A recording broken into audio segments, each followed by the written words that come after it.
Hello everyone, जय भीम, नमो बुद्धाय। स्वागत है आप सभी का ट्रुथ लिटरेचर में। और आज हम डिस्कस करेंगे आर्य समाजियों के चातुर्वर्ण व्यवस्था के बारे में, जो यह बोलते हैं कि यह तो जन्म पर आधारित नहीं है, यह तो कर्म पर आधारित है। तो इस पर डॉक्टर बाबा साहब अम्बेडकर के क्या विचार हैं, आइए जानते हैं। रेफरेंस लेते हैं उनकी पुस्तक इनहेलेशन ऑफ कास्ट, मतलब जाति का विनाश से।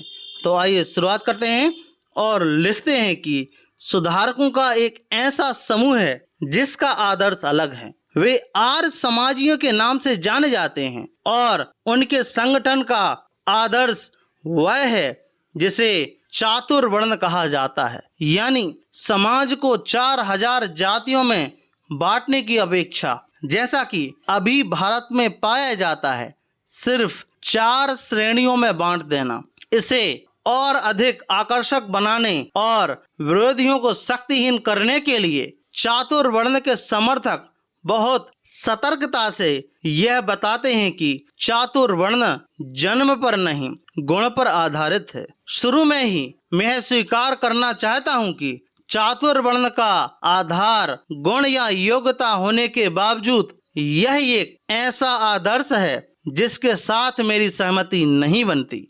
पहली बात यह है कि आर्य समाजियों के चातुर्वर्ण में यदि व्यक्ति को अपनी योग्यता के अनुसार हिंदू समाज में अपना स्थान ग्रहण करने की छूट है, तो मैं यह समझने में असमर्थ हूँ कि फिर मनुष्यों को 4 वर्णों अर्थात ब्राह्मण, क्षत्रिय, वैश्य और शूद्र में बांटने की जरूरत क्या है। ब्राह्मण का लेवल ना हो तब भी किसी विद्वान व्यक्ति का सम्मान किया जाएगा। सैनिक का सम्मान तब भी किया जाएगा जब वह क्षत्रिय ना हो। यदि यूरोपीय समाज अपने सैनिकों और सेवकों का सम्मान उन पर किसी स्थायी लेवल लगाए बिना कर सकता है, तो हिंदू समाज के लिए ऐसा करना कठिन क्यों होना चाहिए। यह एक ऐसा प्रश्न है जिस पर विचार करने की परवाह आर्य समाजियों ने नहीं की है।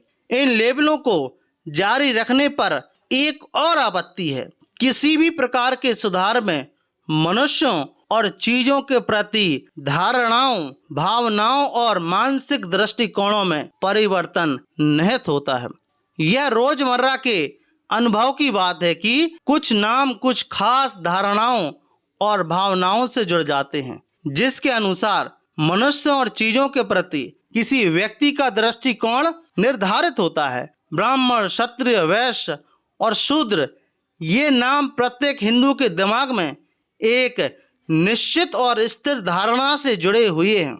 यह धारणा जन्म पर आधारित सोपान क्रम अर्थात ऊंच नीच पर आधारित है। जब तक ये नाम बने हुए हैं, हिंदू ब्राह्मण, क्षत्रिय, वैश्य और शूद्र को जन्म के आधार पर ऊंच नीच के सोपान क्रम में विभाजित करके देखते रहेंगे और इसी के अनुसार आचरण भी करेंगे।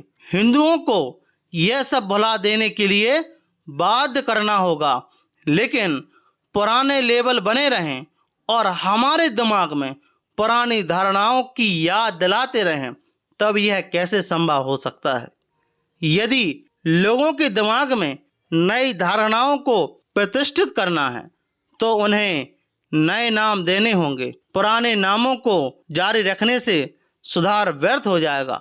गुण या योग्यता पर आधारित चातुर्वर्ण, जिसमें ब्राह्मण, क्षत्रिय, वैश्य और शूद्र जैसे बदबूदार लेबल शामिल हैं, जो जन्म के आधार पर सामाजिक विभाजन का संकेत देते हैं, एक फंदे की तरह हैं। तो यहाँ पर डॉक्टर बाबा साहब अम्बेडकर बोल रहे हैं कि बिना ब्राह्मण, क्षत्रिय, वैश्य और शूद्र, इनका लेबल दिए बिना भी व्यक्ति का सम्मान किया जा सकता है।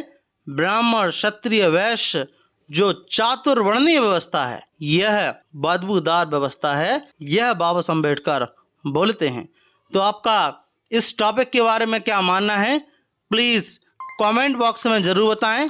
और यदि आप ट्रुथ लिटरेचर पर नए हों तो ट्रुथ लिटरेचर को आप लोग सब्सक्राइब जरूर करें, साथ ही साथ हमारी वीडियोस को शेयर ज़रूर करें। जय भीम, जय भारत।